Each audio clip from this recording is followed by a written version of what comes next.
So this tech talk is about managing Ansible content and distribution. So what is Ansible content? To me, it's more than just playbooks and roles. It includes modules and other artifacts, plugins, you name it. It needs to be considered as a whole rather than just subcomponents.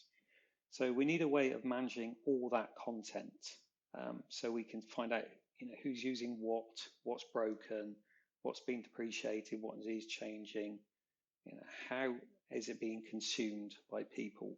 What do we need to do when we need to change something? So that to me is the challenge around Ansible content.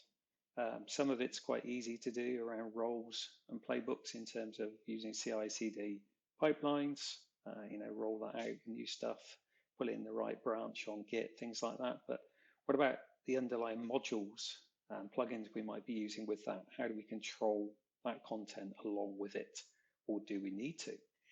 So one of the new Ansible Automation Platform features is called Automation Hub. And I believe this really starts to address the problem. So we'll be exploring that in more detail today. So before we go too deep, let's have a look at what this thing called Ansible Collections is, because this goes some way to helping us with managing content.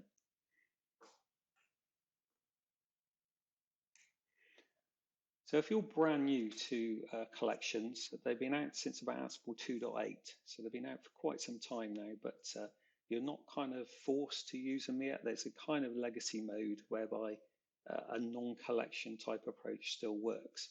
At some point, I suspect that will be turned off. I don't know of any imminent dates, but it really is time to have a look at collections if you haven't already. And they are very simple to get your head around, very quick to learn. And so we'll just go through that briefly in terms of what that is. And I'll be showing you, how you can build a collection and use it in Playbook shortly. So a collection is nothing more than a version bunch of content. And that content could include playbooks, roles, tests, plugins, modules, you name it, whatever you want to put in there. And it's just a gzipped tarball that we can consume somewhere. Now, the versioning goes by the what's known as a semver syntax. So it's basically an x.y.z narrative, which is kind of akin to major.minor.patch numbering system. Doesn't really matter what numbers you use in there, how you want to roll that out, but you need a kind of XYZ number as part of the collection. This means we can then identify things a lot easier and kind of control versioning and rollout of certain versions of collections. So we can consume these quite easily, and I'll show you how to do that with a playbook and how you can auto consume them in Tower shortly. And I'll also show you how you can build them with the Ansible Galaxy command. It's pretty straightforward, and you'll get it pretty quick. And as you'd expect, this is nicely integrated already into the Ansible Automation Platform. So we've integration into Tower via the organization structure, and we can then plug our automation hubs, whether that's the SaaS or on-premise version that we now have, into that as well.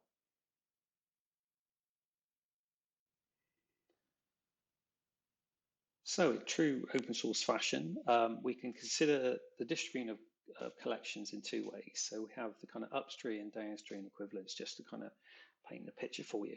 So the upstream is based on Ansible Galaxy, which you may already be familiar with in terms of consuming and finding roles, completely unfettered, free reign area where anyone can put anything. So it is kind of the latest, greatest, including the latest breaking. So treat with caution, but it's there. So this is community supported, and basically Ansible Galaxy has been extended to embrace collections as well as just roles. So there's lots of collection content on there already. Now that could be good. You might want to consume that, but obviously treat it with caution. Like I say, there's no kind of certification or anything around there really. It's just a free for all. If you want somewhere to go where you can get certified supported content, then that's where we look at the downstream equivalents, and this is where you have it as part of an Ansible Automation Platform sub. So the SaaS offering of the Automation Hub on cloud.redhat.com, I'll show you shortly. This is where we land all our certified and supported content. So if it's in that hub SaaS offering, that is supported, whether it's our content or not. So it's around about 50% of the modules are there or thereabouts now in terms of the whole module ecosystem, which is something like 4,000 odd modules now. So it's a good place to find certified supported content that will be regularly updated, and the cadence is down to whoever owns that content. So it's not necessarily us as a Red Hat, it could be a partner like Cisco or one of the cloud providers. You know, they're responsible for that content, and they can roll that out on the cadence that they require. So they're no longer tied to when we want to do major release drops with older versions of Ansible where you installed everything and just got it and had to wait for the next one. So we can have collections installed at will at versions we want. So we've got a better fluid solution to managing content in that respect. Also with the on-premise version of Automation Hub, so you can have your own on-prem that's fed off of the SaaS model, and you can then create your own content and have your own private content on that hub for distribution to your customers internally as well. So that's a great way of managing your content that needs to be kept separate, is secret, sensitive, or whatever. You've got a way of building that and publishing it and making it available to your customers. So this is more of a slow, steady type approach. You know, you want this to not be churning over so quick. We want to be able to test things and put things in there that's been tested and know they've got to work. And then we can release things on a slower cadence or faster if we want, just so that we can support a bigger base. So let's look at what we're going to be using here today and some of the components and how they kind of all fit together. So this slide here is basically a one slide of the complete Ansible Automation Platform from like a 10,000 foot view. So at the bottom we have the Ansible Engine component. You might hear it being called core moving forward, but it's basically what allows us to do our automation and do the runtime.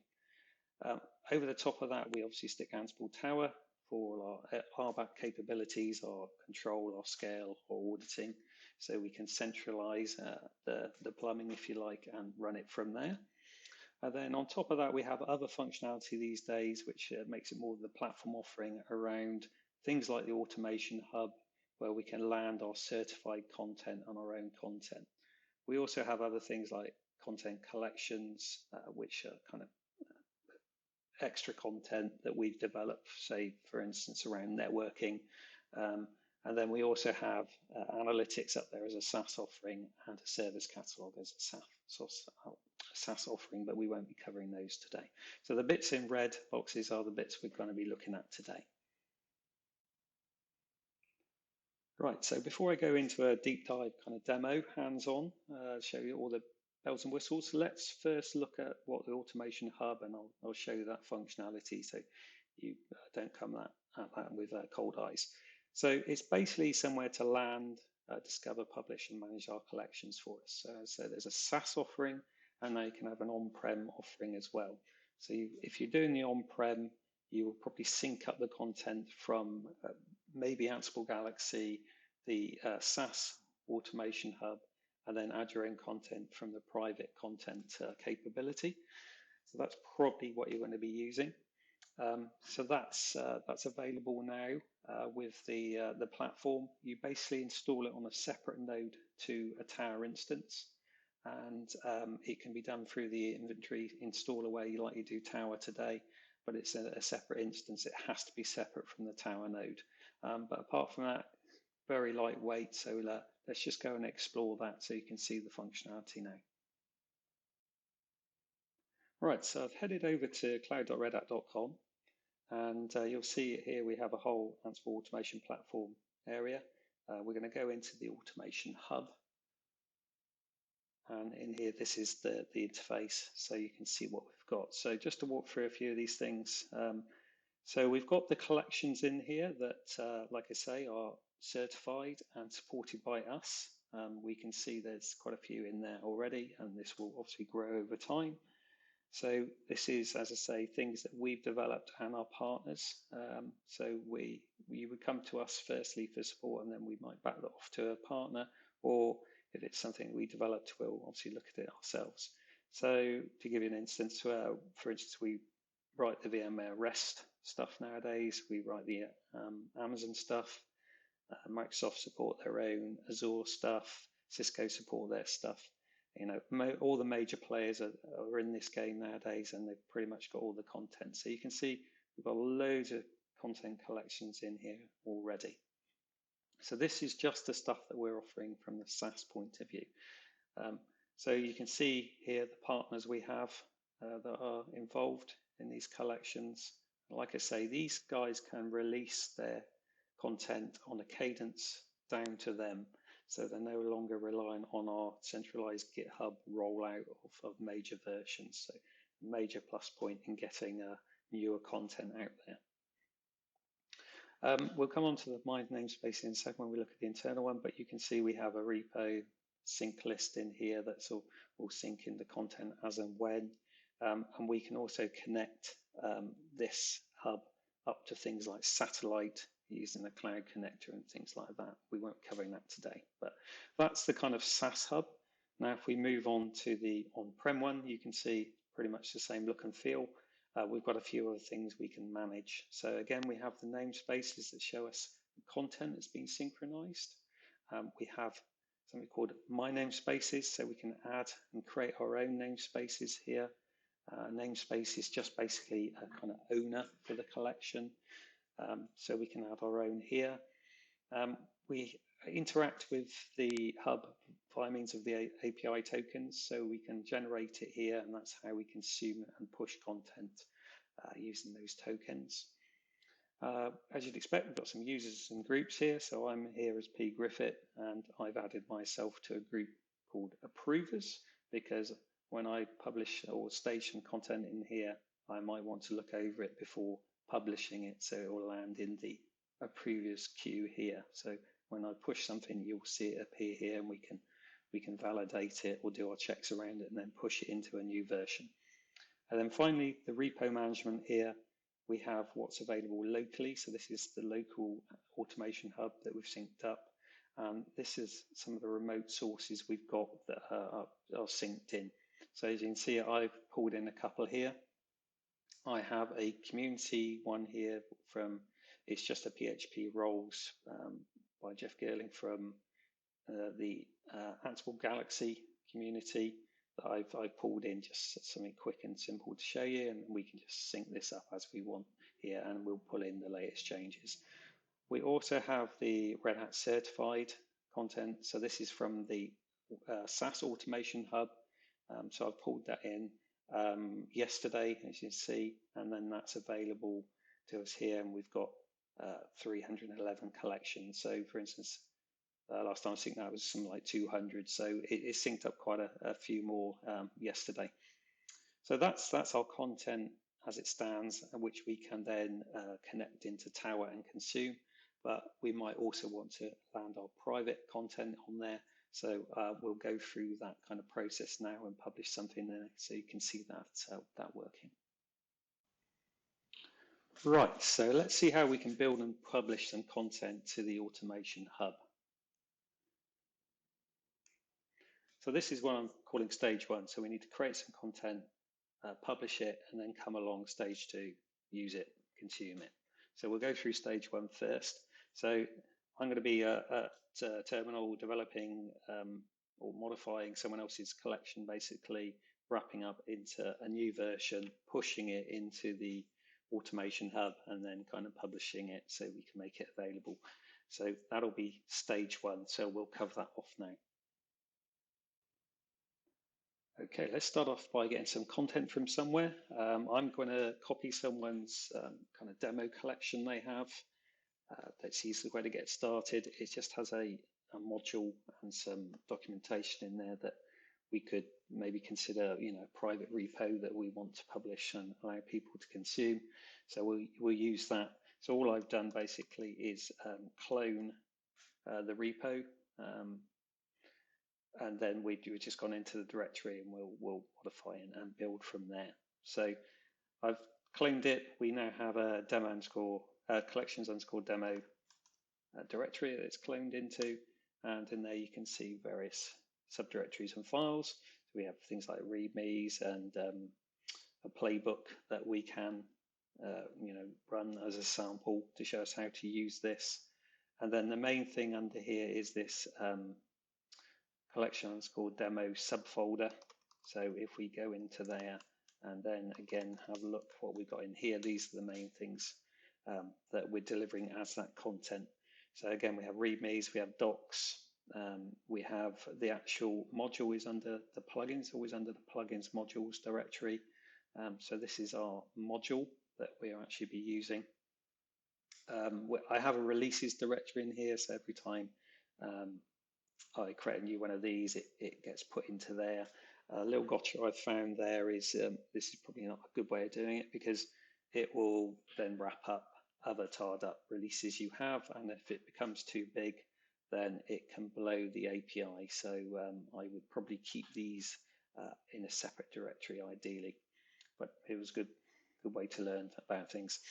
So, and then the other thing we've got is a roles directory, which gives us roles that we can use, along with this module to show us how to do it. So we have basically, a module and a couple of roles in here, and they will wrap that up as a content collection and publish that on the hub so that we can then come along and use it in stage 2. So, what do we want to do? So the thing that we need is that version. So that December version controls, the versioning and what we want to release. So the key file for this is something called galaxy.yaml. So as part of the collection, we'll have this metadata. So this needs to match the namespace, the owner. So this is someone called Simon Newswanger, who controls that namespace. So our content needs to match that. And then we have the name of the collection itself, which is collections called demo. And then we have the version. So if we want to move a version on, we would perhaps do the kind of delta release here because we're not changing much. And then we have various other bits of metadata that we require. So we can just modify that with a version 15 just to demonstrate something. So we now have a new one we want to build. So for that, we can use the Ansible Galaxy command with collection build to actually create a new one. And that will just zip everything up for us. It checks the metadata. If it's missing, it will tell you, and it will build a new kind of tar gzipped base for you. So there's loads of different commands, but this is the one I'm going to use here. And you can see we just created a 1015 release. So if we look under releases now, you can see we have this version.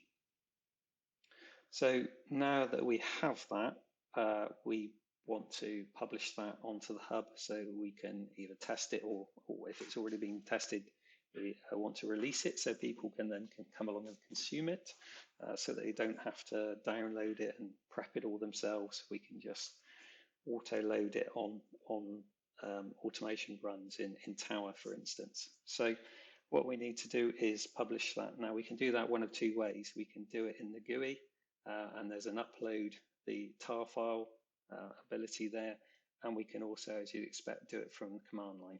So we can use the publish command with Ansible Galaxy to do that. Now what this does is say, where's my automation hub server, the -s. So here it is, mine stood up, and this is where I'm going to land it. The automation hub itself tells you what that is, so you don't kind of have to guess. You need that API token, so I've just loaded it into a variable and just called that -v verbose, and then where are we getting the collection from? And -c is just basically ignore certs because I'm a bit lazy. So we want to publish version 15, so we can go ahead and upload that now. And it's just done it. So there we go. It's checked it. It's sent it via the API, and it's rolled it up there, and it should be available for us in the hub. So we'll go and have a look. Okay, so back on our internal automation hub, let's see what we've got. So you see here we've got a little drop down that lets us have a look at the different kind of categories we have. So here's that community PHP roles one, for instance, that I synced up a while ago. Here's the Red Hat certified stuff that I pulled in from the SaaS Automation Hub I have available. And then we have this new published one in here. So here's my demo collection, and it's just sat there waiting for approval now. So if you look under the approvals, you can see here's our new version, and it needs review before it's been released. So this gives you more fine-grained control over what you then want to do with that. If you just want to, you've already tested it and just want to release it, you can just approve it, or you can wrap whatever checks you want around it as well. So you can see we have all the information it's pulled in from the collection build itself. So we should have things like documentation, there's the test guide, the README, the stuff about the module, and it can be used, the contents that are in there, so it knows to look for roles and modules and plugins and things. It tells you the breakdown, and then it also gives you that import log. So when we've run that Galaxy publish, this is the checks it's done around it as well. So we have something in there already, and that obviously is in our collection namespace. So here it is in here, so we can have a look. And this is the other place where we could upload the collection. So we could hit upload, and then we could select that tar gzip file and do the same rather than from the command line if we wanted. So you can see we've got new versions here, but we can't consume it yet. So if someone tried to use this collection, it will always try and look for the latest. This hasn't been published, so they'll only use or find 1.0.14. So we want to release this. So I'm just going in here and approve it, and you'll see it's moved out of staging to our kind of published content. So we should now see we have various versions in here, 15 being the latest, but you can see I've published various versions. So now we can come along and use that. Now, we don't have to use the latest. We can use any of these versions, so we can pin it to a version if we want, and we can just let people choose. So you could certify these in different environments, or retire them, so that you know that that content's no longer going to be used because it's not maintained. You've got a bit more control over things. So we'll see how we can consume and use that in stage 2 with pulling that into kind of playbooks and how we consume it and how you can run it through Ansible Tower. So now we've completed stage 1. So we've downloaded some content, we've modified it, we've given it a new version, we've uploaded it to our private automation hub, and then approved it so we can release it. Let's have a look at how we can now consume that. So on to demo number 2.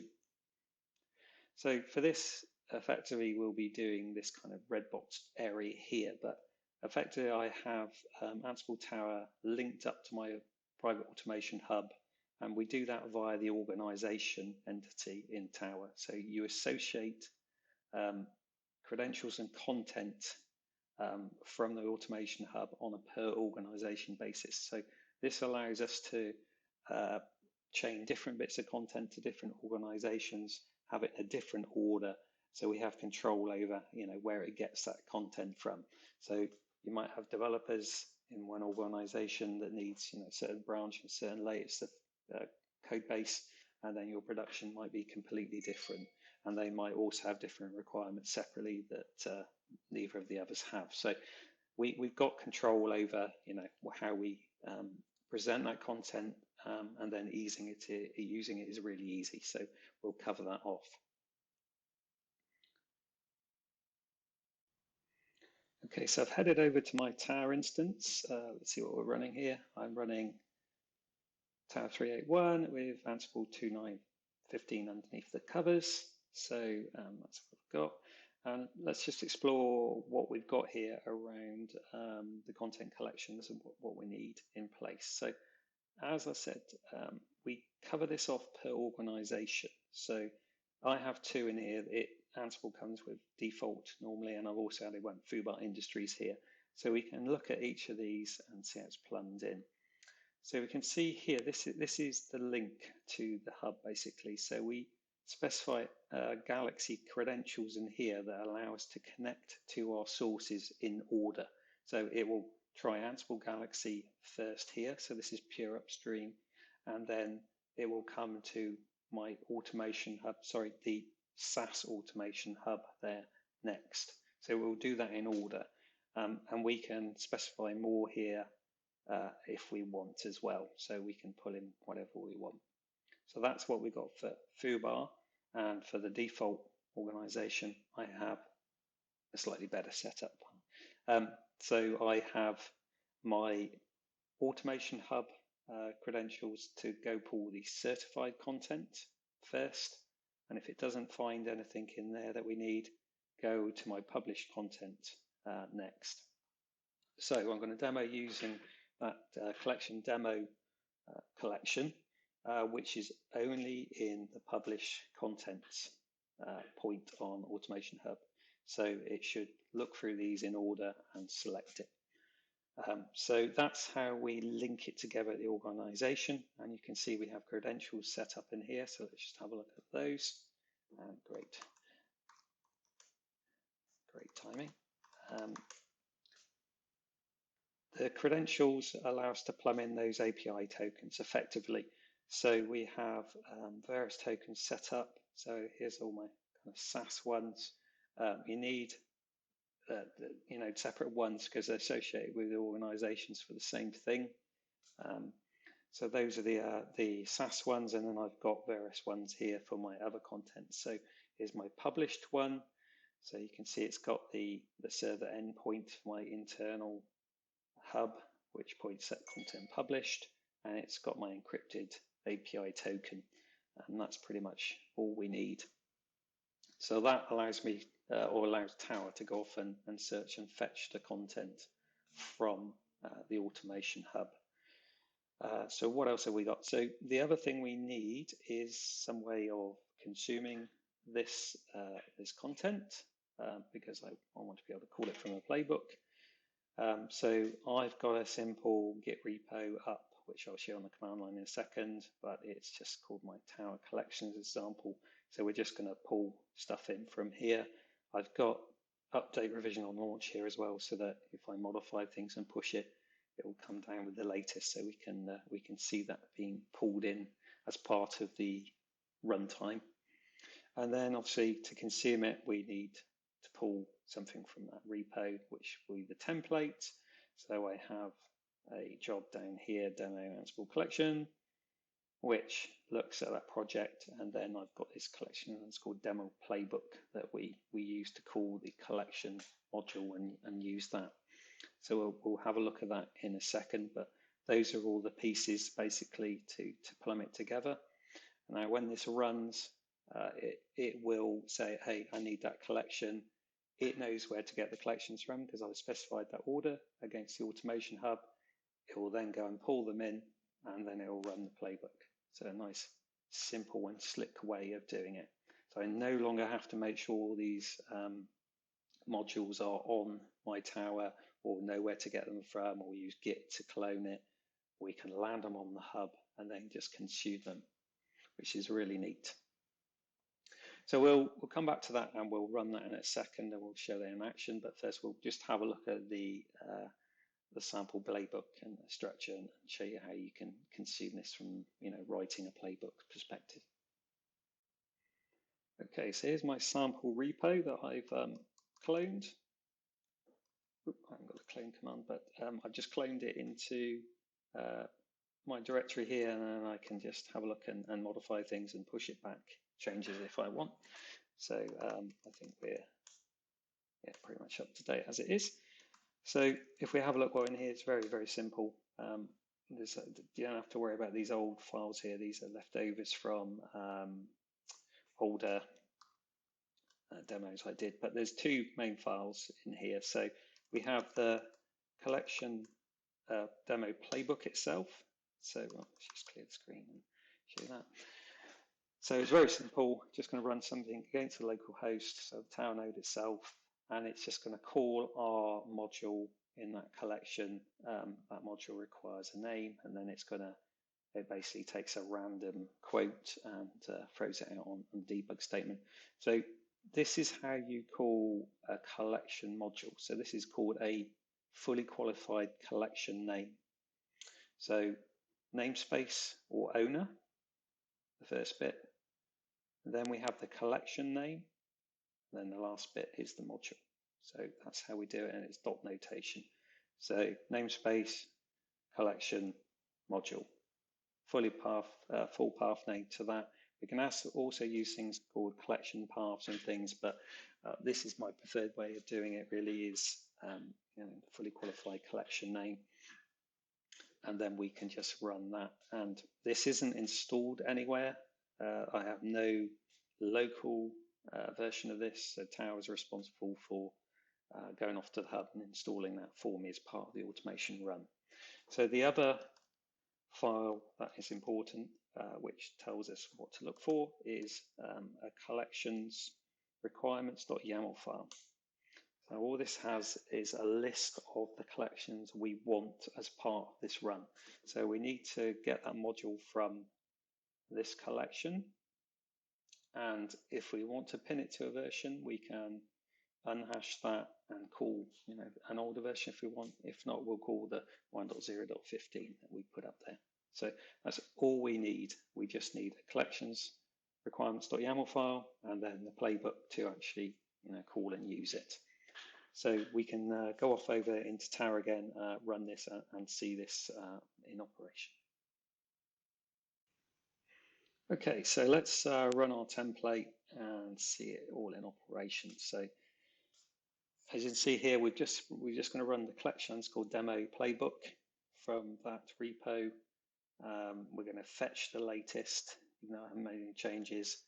And what we'll also see as that project sync is the actual fact that it's pulling in the versions of the collection and where from. So we can just go ahead and run this, and then we can have a look what's going on.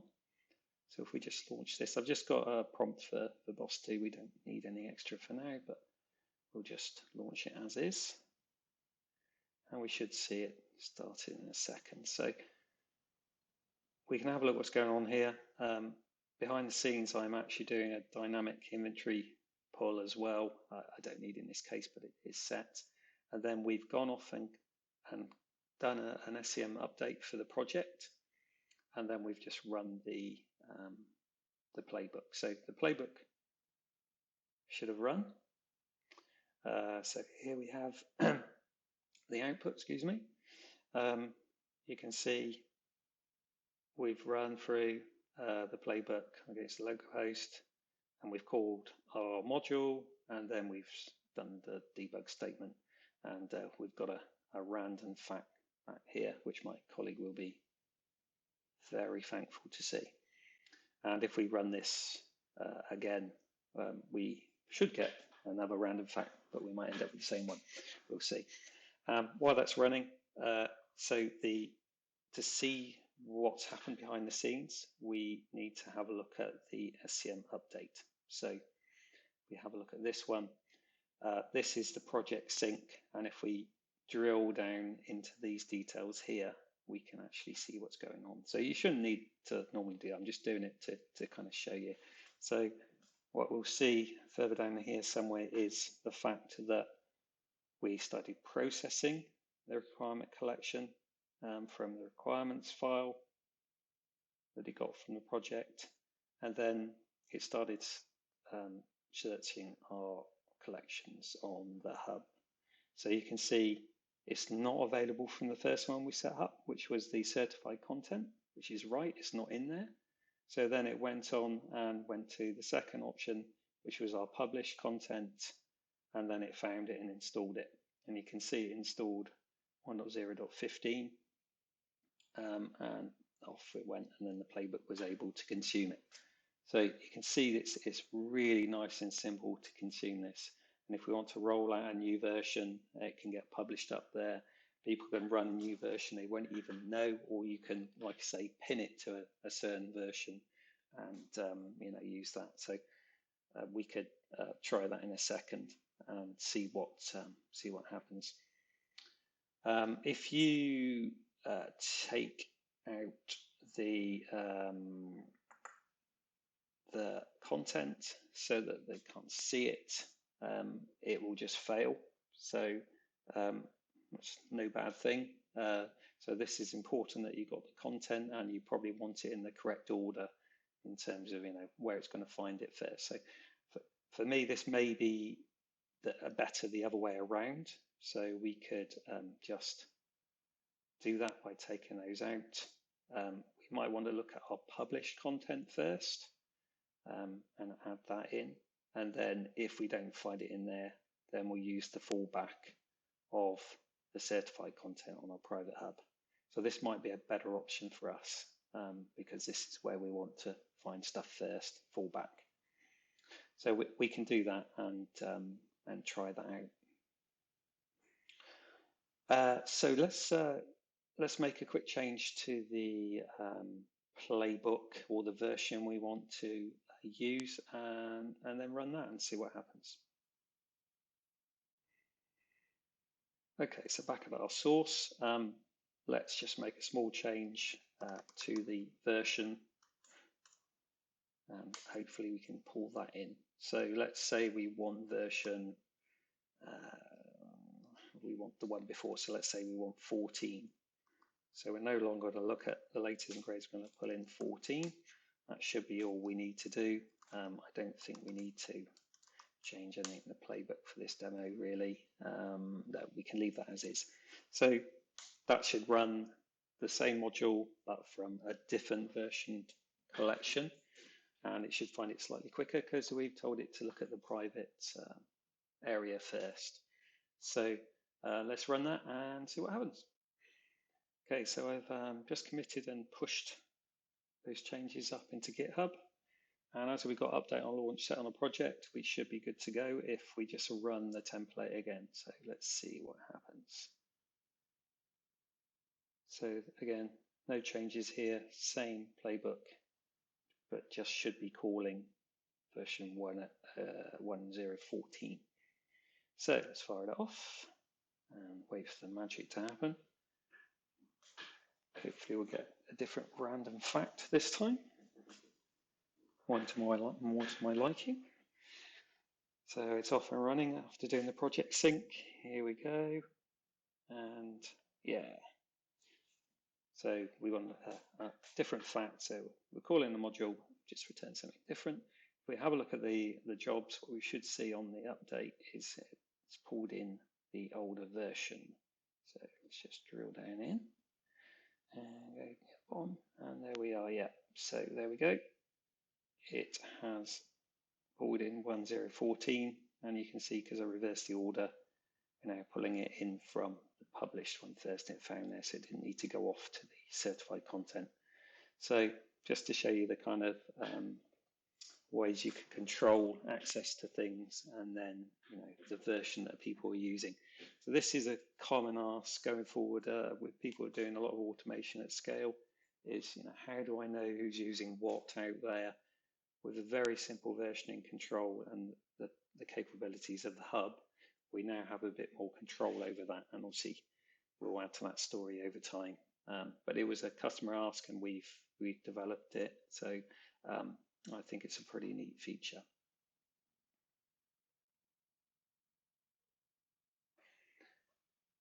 Okay, so now we've done stage 2 as well, which is how we consume and use that content we published on the hub. That's pretty much the end of the demo. I think we just do some highlights of what we covered off, just for some key takeaways for you.